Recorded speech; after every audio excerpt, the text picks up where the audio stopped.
Hey, what's going on, everybody? This is Pastor Shay, aka Chaplain G, coming back at y'all with another word of encouragement for today. So, check this out. Like I said yesterday, I just want to read the Psalms to y'all this week, man.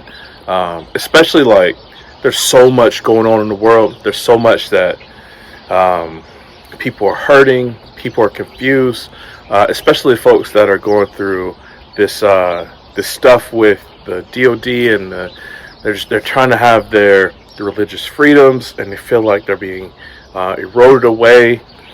And there's people that they want culture to be a certain way, and culture is just crashing right before their very eyes, man.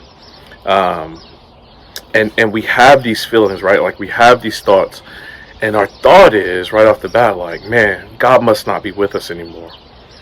Or maybe you're not even going through any of that, right? Maybe you're just looking at life and you're like, man, why does God allow bad things to happen to people? Why won't God come and just make things right? And then that thought, you just stop believing in God at all. And we are not the only people that have thought like this in the history of the world. Even the people that were writing the Bible, they had these kind of thoughts too, and God was being miraculous in their lives, right?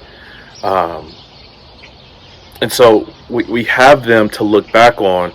We have their reminders of, oh yeah, this is what it looks like to rely on God. And even if you're out there and you don't believe in God, right? Man, God has been so good, so faithful for so long to so many people all around the world. It's hard to make the case that God doesn't continue to be with us. So today I wanted to read this psalm over y'all and just hear it, receive it, and man, I pray that it blesses your life today. So this is going to be Psalm chapter 77, and the title of it is, "In the Day of Trouble, I Seek the Lord."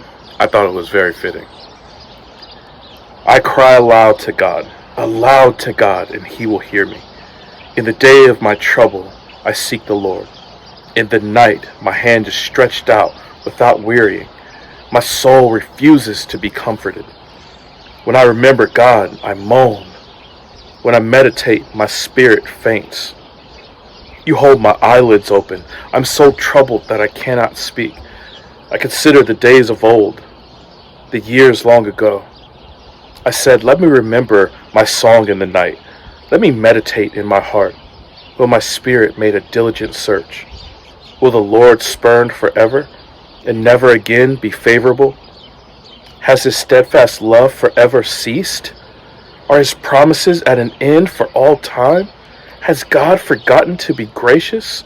Has he, in his anger, shut up his compassion? Then I said, I will appeal to this, to the years of the right hand of the Most High. I will remember the deeds of the Lord. Yes, I will remember your wonders of old. I will ponder all your work and meditate on your mighty deeds. Your way, O God, is holy. What God is great like our God? You are the God who works wonders.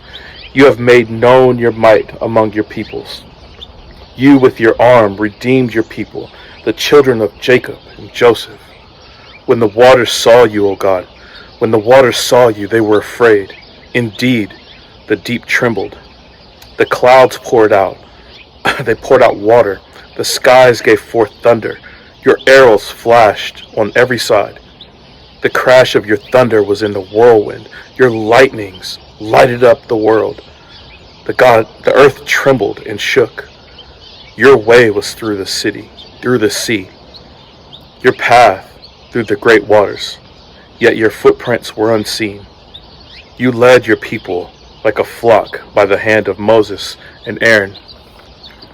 If you notice right there, the psalmist appeals back to the story of Moses as God was leading the people of Israel out of captivity. And the psalmist does this for a very specific reason.